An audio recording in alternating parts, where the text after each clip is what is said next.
앞서 소개해드린 대로 어제 윤 대통령 탄핵 심판 8차 변론기일이 마무리되면서 헌재가 사전에 예고했던 변론 절차는 모두 끝이 났습니다. 다만 2월 18일에 한 차례 더 변론기일을 열겠다. 그리고 양측에 2시간씩 주장과 입장을 정리할 기회를 주겠다. 이렇게 말했습니다. 이건 어떤 의미인지, 이렇게 되면 최종 선고는 언제쯤 나는 건지 지금까지의 탄핵 심판 과정을 총정리해보죠. 헌법재판소 연구관 출신이세요. 노희범 변호사님 나오셨습니다. 노 변호사님 어서 오십시오. 안녕하세요. 헌재가 잡아놓았던 변론기일은 어제 끝난 거잖아요. 네. 예, 근데 일단 하루를 더 추가하겠다. 2월 18일.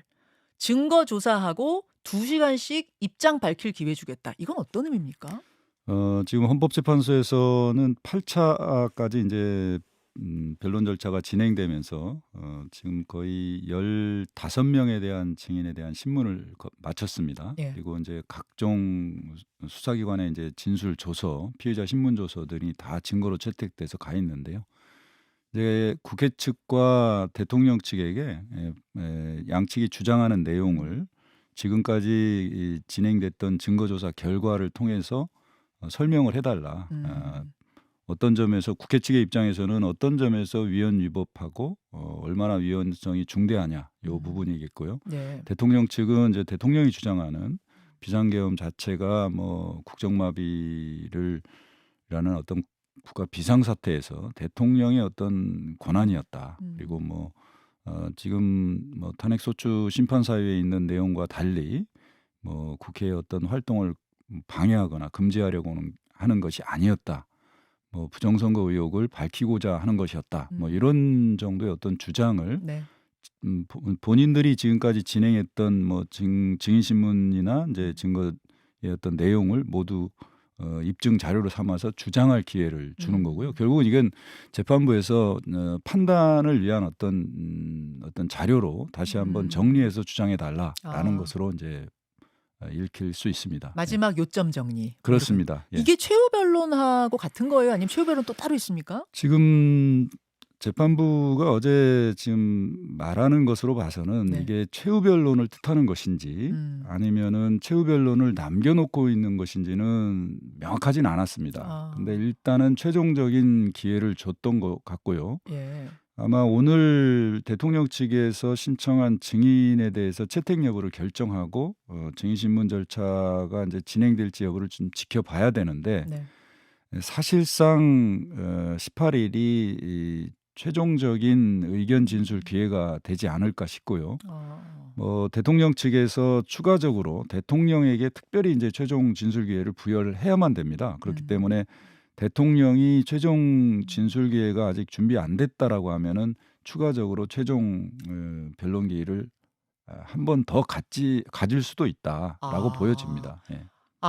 피의 청구인 당사자의 최종 진술, 최종 변론이 따로 주어져요. 예, 따로 예. 주어질 수도 있고요. 예. 뭐 당일 동시에 진행될 수도 있는데 대통령 측에서 이제 대통령이 그동안의 어떤 소회나 본인의 어떤 입장을 준비가 안 됐으니 예. 나에게 한 번 더 기회를 달라라고 한다면 재판부에서 한 번 더 줄 수도 있다. 따로 나를 잡을 수도 예. 있다. 그런 말씀. 근데 한덕수 또 홍장원 등등등 6명 증인 더 증인 신문하게 해달라 요청한 거는 안 받아들여질 거라고 보세요? 오늘 그거는 결정한다는데. 제가 보기에는 채택이 좀 어려울 것이다라고 생각이 됩니다. 왜냐하면은 이제 한덕수 총리에 대해서는 이미 이제 필요성이 없다고 이제 기각을 한번 했었고요. 예. 홍장원 전 차장의 경우에는 이미 증언을 했습니다. 5차에 나왔었어요. 예, 그리고 통상 이제 재판에서 한번 증인으로 나온 사람에 대해서는 뭐 다시 증인으로 채택해서 다시 얘기를 들어보는 경우는 거의 없습니다. 그래서 사실상 아마 이 두 사람에 대해서는 증인 채택이 되지 않을 것으로 예상이 됩니다. 알겠습니다. 9차가 열린다고는 하지만 양측 입장 정리 정도만 하게 되는 거면 사실상 어제 8차가 실질적인 마지막 변론기일, 뜨거운 변론기일로서는 마지막이었다고 볼 수 있어서요. 몇 가지 포인트를 좀 짚어봤으면 좋겠는데요. 첫째, 조태용 국정원장을 불러서 홍장원 전 국정원 1차장에 대해 집중 질문을 했습니다. 홍 차장 정치적인 편향성 있는 인물 아니냐. 윤 대통령이 탄핵돼야 자기한테 유리하다고 판단해서 이러는 거 아니냐. 뭐 이런 질문들을 던졌고 특히 홍 전 차장이 받아 적었다는 그 체포 명단, 정치인 체포 명단 거기에 대해서 사실관계 확인해 봤습니까? 라고 국정원장한테 질문합니다. 그러자 국정원장이 그 체포조 메모의 종류가 네 가지다. 그 네 가지라고 옮겨 적은 보좌관으로부터 들었다. 그렇게 되면 홍 전 차장이 5차 변론에서 설명한 내용의 뼈대가 사실과 다른 거다. 요렇게 답을 했어요. 메모의 신빙성을 공격한 부분. 물론 홍 전 차장은 나중에 기자들한테 이 부분에 대해서 다 해명을 했습니다. 정신없이 받아 적은 걸 보좌관한테 정서해라. 즉 똑바로 다시 적어라라고 한 거였던 것이지 내용이 다른 네 가지가 아니다. 뭐 이런 이야기들을 하긴 했는데요. 이 부분 어떻게 들으셨습니까? 저는 조태용 국정원장의 어제 그 증언 내용은 예. 지엽적인 부분이라고 생각됩니다. 우선 이제 탄핵소추 사유에서 이제 핵심적인 내용, 쟁점은 뭐냐면은 주요 정치인이나 국회의원들을 체포하라고 이제 지시했느냐, 그리고 그 체포가 실행에 옮겨졌느냐가 이제 핵심 아니겠습니까? 예. 그리고 홍장원 전 차장은 대통령으로부터 싹 다 잡아들여라, 방첩사를 도우라라는 그 직접 전화로 이제 지시를 받았고요. 네. 여인영 전 사령관으로부터 체포자의 명단까지 직접 받아서 이제 적었다는 겁니다. 네. 그 적는 과정에서 이제 뭐 어이가 없어서 뭐 본인이 적다가 이제 보좌관으로 하여금 말씀하신 대로 이제 정서했다는 건데요. 지금 그 메모의 어떤 그 작성자는 홍장원 전 차장이나 보좌관이지 국정원장이 아니지 않습니까? 그리고 메모가 뭐 2개가 있든 3개가 있든 예. 그거는 옮겨 적는 과정에서 약간의 뭐 오기가 있을 수도 있고 빠뜨릴 수도 있는 것에 불과한 것이지, 쟁점은 대통령으로부터 홍장원 전 차장이 그런 전화를 받았는지, 그리고 여인영 전 사령관으로부터 홍장원 전 차장이 체포자 명단을 받았는지 직접, 예. 그게 핵심이다. 그런 점에서 조태용 원장의 증언 내용은 홍장원 전 차장의 어떤 증언의 신빙성을 다투기 위한 어떤 주장에 불과하고, 조태용 원장의 어떤 진술의 신빙성이나 그걸로 인해서 네. 홍장원 전 차장의 어떤 증언의 어떤 신빙성이 훼손될 것 같지는 않다라는 이 사람 생각입니다. 정치적으로 편향된 사람 아니에요? 뭐 이런 질문들은 왜 하는 거고 이게 영향 줍니까? 결국은 대통령이나 조태용 원장 입장에서는 홍장원 차장이 정치적인 중립을 안 지켜서 뭐 해임을 시켰다. 그리고 대통령이 이제 지난번 변론 절차에서도 홍장원 차장의 어떤 증언 내용을 듣고 나서 네. 뭐 탄핵에 공작이 있는 것 같다, 뭐 이런 취지의 어떤 발언을 하지 않았습니까? 예. 예. 그러다 보니까 이제 대통령 측에서는 홍장원 차장의 어떤 증언 내용의 어떤 신빙성을 좀 떨어뜨리기 위한, 흔들기 위한 어떤 주장을 하기 위해서 스피커 훼손이군요. 예. 스피커 흔들기. 그래서 뭐 그리고 지금 말씀하신 대로 예. 뭐 주요 정치인이나 국회의원의 체포 지시 명령은 홍장원 차장만 들은 게 아니지 않습니까? 그렇죠. 뭐 여인영 사령관으로부터 직접 들었다는 김대우 방첩사 뭐 김대우라든가 네. 아니면 그 이후에 뭐 이제 수방사 소속의 어떤 경찰청장 조지호 청장도 그 얘기를 들었다는 이제 진술이 있기 때문에 네. 충분히 그 진술의 신빙성은 오히려 상당히 있다라고 이제 보여집니다. 그런가 하면 헌법재판관들이 직권으로 부른 유일한 증인 조성현 수방사 제1경비단장. 일단 이 사람이 왜 중요하다고 헌법재판관들은 보고 직권으로 부른 걸까요? 우선 그 12.3 계엄 사태 당시 군인들이 국회와 이제 본청에 이제 진입해서 국회의원들을 이제 끌어내라고 네. 했느냐, 네. 끌어내라는 어떤 지시를 받고 실제 실행에 옮긴 것이냐에 대해서 이제 쟁점이 되지 않았습니까? 네. 그렇다 보니까 이진우 전 수방사령관은 사실상 그 헌재 심판정에 나와서 본인이 수사기관에서 진술했던 내용에 대해서 진술을 거부했습니다. 네. 이제 진술이 제한된다는 입장에서, 그런 거에 비해서 이제 대통령 측에서는 뭐 국회의원들을 끌어내라고 한 적이 예. 없다라고 이제 진술을 했는데 이 조성현 단장의 경우에는 수사기관에서 이진우 사령관으로부터 국회의원들을 끌어내라는 지시를 음. 받고 실제 여러 차례 고민도 했었다라는 음. 진술이 분명히 있었어요. 근데 국회 측이나 대통령 측에서 조성현 단장에 대한 증인 신청을 하지 않은 상태에서 예. 예. 재판부 입장에서는 예. 이게 쟁점이니까 예. 국회의원들을 끌어내라고 했다는 것이 맞는지 아닌지 어. 사실관계를 확인하기 위해서 예. 직권으로 예. 증인을 채택해서 직접 법정에서 어. 사실관계를 확인했다. 예. 그리고 어제 뭐 다들 들으셨겠지만 조성현 단장이 법정에서 이진우 사령관으로부터 직접 국회의원들을 끌어내라라는 지시를 받았다고 명확하게 증언을 했습니다. 굉장히 또렷하게 기억하고 있더라고요. 4인 1조로 끌어내란 말은 아니었다. 그렇게 말하진 않았다는 것까지 덧붙이면서 4인 1조 얘기는 아니고 의원들 끌어내라라는 건 분명히 들었다. 즉 대통령이 이진우 사령관에게, 이진우 사령관이 조성현 단장에게, 이제 라인이 이렇게 되는 거잖아요. 그렇습니다. 명령 라인이. 이진우 사령관은 법정에서, 그러니까 재판정에서 답하지 않았고, 대통령은 그런 짓이 안 했다고 하지만 그 아래 조성현 단장은 분명히 들었다.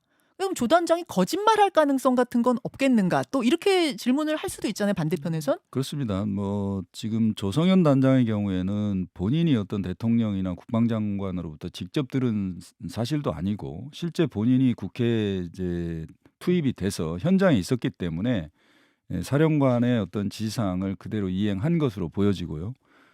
특별히 뭐 저희들이 일반인이 이제 상식적으로 보더라도 네. 조성현 단장이 굳이 법정이나 검찰에서 수사기관에서 거짓말을 할 가능성이 없다라고 거짓말을 보여지는 할 거죠. 동인이 없는 거죠. 그렇죠. 지금 예. 형사 재판을 받고 있지도 않아요. 기소가 안 예. 됐거든요, 조성현 단장은. 그리고 대통령과 뭐 일면식이라도 있어서 뭐 거기서 말하는 게 꺼리낀다든지 그럴 인물도 아니고. 그렇습니다. 어제 실제로는 조성현 단장이 대통령 측에서 대통령으로부터 아니면 국회의원을 직접 끌어내라는 지시에 대해서 거짓말하는 거 아니냐라고 했을 때 네. 조성현 단장이 그렇게 얘기를 했어요. 내가 거짓말을 할 이유도 없고 거짓말을 한다고 해서 우리 부하들이 다 알고 있다. 그렇기 때문에 내가 거짓말을 할 수가 없다라고 답변까지 하지 않았습니까? 예, 예. 그러니까 본인만 들은 것도 아니고 지금 증인이 여럿 있기 때문에 거짓말을 할 수도 없다. 하려 해도 뭐 네. 이런 취지로 답을 하더라고요. 어제 또 특이했던 장면은 뭐냐면 윤 대통령 변호인 측의 태도인데요. 저는 변호인하고 헌법재판관이 설전 벌이는 건 저는 처음 봤어요. 무슨 장면이었냐면 윤 대통령이 중간에 자신이 그 증인들한테 직접 질문을 좀 하면 안 되겠느냐라고 재판관한테 묻습니다. 그랬더니 재판관이 그건 안 된다고 해요. 그러자 김계리 변호사, 그 변호인이 그게 법적 근거가 뭐냐라고 헌법재판관한테 묻는 장면 직접 보시죠. 제가 좀 본인이 직접 물을 수는 없게 돼 있습니까? 규정상? 그러려면 저희들 그럼 평의를 규정 다시 해야 근거가- 됩니다. 규정의 근거가 뭔지 저희들 평의 결과가 그렇기 때문에 그걸 법적 바꾸려면 근거를 들어주십시오. 법적 근거는 소송 지휘권 행사입니다. 법에 보면 피고인의 퇴정한 상태에서 정인신문할 수가 있고 청구인 측이 그걸 요청했습니다. 저희들이 평의를 종합해 본 결과 그거는 불공정한 재판이 될 우려가 있기 때문에 피고인은 제정하시되 다만 피청구인의 지위가 국정 최고 책임자이기 때문에 그 산하에 있는 정인들에게는 영향력을 행사할 수 있다. 그래서 직접 신문보다는 대리인을 통해서 하는 게 좋겠다라고 저희들이 만장일치로 의결한 거고 그걸 바꾸시기를 원한다면 저희들이 나가서 다시 논의해 보겠습니다. 잘 알겠습니다, 재판장. 자, 그러니까 김계리 변호사는 도대체 그 법적 근거가 뭡니까? 왜 질문 못하게 합니까? 라고 재판관한테 얘기를 하고 지금 유튜브와 레인보우로 장면을 잘 보신 분들은 포착하셨을 텐데 윤 대통령이 말려요. 김계리 변호사. 아, 됐어. 하지 마. 손으로 막 이렇게 말려요. 요 장면은 어떻게 보셨어요? 우선 저희들도 이제 문영배 권한대행이 지금 설명을 하는 내용을 충분히 들었을 겁니다. 이미 이제 맨 처음부터 네. 뭐 김용현 전 장관부터 대통령의 어떤 지시나 명령을 따라야 되는 어떤 군경의 주요 수뇌부, 그다음에 국무위원들이 증인으로 나왔을 때 대통령과 대면해서 예. 뭐 증언하는 게 좀 부담스럽다. 심리적 압박감이 들 수 있기 때문에 사실대로 말하기 어렵지 않겠냐. 그런 점에서 만약에 증언을 하게 되면 대통령을 법정에서 퇴정시킨 후에 증언을 하게 하거나 아니면 대통령이 제정하면은 가림막이라도 설치해달라 이런 청구를 했습니다. 애초에 그래서 그런 게 있었죠. 재판관들도 이제 평의를 해본 결과 예. 대통령이 직접 신문하는 거는 아무래도 좀 증언의 어떤 진술 절차가 좀 자유롭게 이루어지지 않을 수 있다라고 이제 평가를 한 거고요. 그렇기 때문에 대통령이 직접 제정을 하되 네. 대통령이 제정을 원하기 때문에 그러니까 거기 앉아 있대. 예, 앉아 있되 대리인을 통해서만 질문을 하라 예. 이렇게 이제 결정이 된 겁니다 예, 이미. 예. 그리고 통상 이런 결정은 재판을 진행하는 재판장의 소송 지휘권의 행사 범위 내에서 당연히 이루어질 수 있는 겁니다. 이제 그러니까 권한인 거죠, 그건 재판관의. 그렇습니다. 모든 증인 신문의 절차나 방식, 재판 절차에 관한 모든 내용은 소송 지휘권, 재판장의 소송 지휘권의 행사거든요. 그래서 이거는 모든 변호사가 다 알고 있는 내용이에요. 예. 근데 이제 저런 식으로 법적인 근거가 뭡니까 재판관님 이러면은 이거는 오히려 윤 대통령을 돕는 게 아니라 좀 불리하게 그렇습니다. 하는 건. 뭐 일반적으로 변호사들 입장에서는 재판장의 소송 지휘권에 대해서는 존중을 하고 거기에 따라야 되는 좀 협조할 의무가 있는 거고요. 당연히. 그리고 소송 지휘권 행사에 대해서는 뭐 어떤 주장이나 이의를 제기할 수는 있지만 이름 따라줘야 되는 것이 이제 예의다. 법정에서 예의고 의무다라는 점이고요. 대통령 측에서도 지금까지 잘 알고 있습니다. 예. 대통령이 직접 신문을 하지 못한다. 다만 이제 제정을 하되 이 재판 과정을 다 보신 분들은 알겠지만 재판부에서 증인 신문이 끝나면 대통령에게 반드시 진술 기회를 부여하고 있습니다. 그래서 대통령이 충분히 그 증인의 신문 과정 이후에 본인의 입장을 충분히 진술할 수 있는 기회를 줬기 때문에 특별히 뭐 대통령에게 뭐 방어권 행사를 제한하거나 불리하게 진행된 것은 전혀 아니다. 그리고 통상 형사재판에서는 이렇게 껄끄러운 관계에 있는 경우에는 대통령이나 피고인을 퇴정시키고 예, 예. 증인 신문을 진행하는 경우가 일반적입니다. 오히려. 그러면 예. 그거를 이제 모든 법조인들은 다 아는 사실이라는 건데 저 김계리 변호사님은 왜 어제 저렇게 하셨을까요? 글쎄 뭐 또 대통령이 직접 신문을 하겠다고 네. 이제 재판장에서 직접 이렇게까지 얘기를 하다 보니까 뭐 대리인 입장에서 대통령의 입장을 좀 두둔하기 위해서 뭐 그런 측면이 있는데 사실은 뭐 대통령이나 그 변호사들도 지금 재판부의 어떤 증인 신문의 어떤 방식에 대해서는 이미 알고 있는 바였습니다. 예, 그렇기 때문에 그래서 이제 문영배 권한대행도 네. 만약에 이 방식에 대해서 이의를 제기한다면 우리가 다시 네. 재판관 평의를 거쳐서 다시 결정할 수밖에 없다. 아니면 퇴정을 시키고 증언을 하게 하든가 해야 되는데 괜찮겠느냐라는 취지로 이제 다시 물어보지 알겠습니다. 않았습니까? 네. 그러니까 어제 윤 대통령 측 변호인들이 상당히 좀 신경이 날카로워졌던 것 같아요. 어떤 내용이 또 있었냐면 이대로 진행이 된다면 중대 결심을 할 수도 있다. 중대 결심이라는 말이 나왔습니다. 여기서 중대 결심이 뭐야? 뭐 갑론을박이 있었습니다만 지금 중론으로 정리되는 건 뭐냐면 변호인 전원 사퇴가 아니겠는가. 변호인 전원 사퇴 동의하세요? 이것이 중대 결심이라는 것에 동의하세요? 뭐 대리인이 할 수 있는 중대 결심이 뭐 다른 게 있겠습니까? 저는 사임을 한다는 거 지금 말씀드린 대로 전원 사임을 이제 염두에 두고 하는 것이 아닌가 싶고요. 어떻게 보면은 이제 탄핵 심판 절차가 어느 정도 이제 종료 수순으로 지금 가고 있는데 재판 절차는 사실 어느 정도 다 끝났습니다. 이제 증인 신문도 이제 끝났고 네. 그렇기 때문에 지금 와서 갑자기 뭐 중대 결심 또는 뭐 대리인단 전원 사퇴가 이제 어떤 의미가 있는지 저는 잘 모르겠습니다. 변수는 안 되나요? 예를 재판에 들어서 큰 영향을 미칠 수는 없다고 봅니다. 예. 대리인단이 전원 사퇴하면은 다시 변호사 선임할 때까지 뭐 재판을 기다려야 된다든지 그런 건 없습니까? 근데 지금 재판의 어떤 진행 절차로 봐서는 네. 뭐 지금 18일 날 추가 변론 절차가 이제 진행이 되는데 양측 당사자에게 이제 의견 진술 기회를 주는 정도거든요. 뭐 증거 조사나 증인 신문이 이루어지는 것이 아니기 때문에 네, 네. 반드시 대리인이 있어야만 되는 경우도 아닙니다. 그렇기 때문에 굳이 아하. 지금 단계에서 예.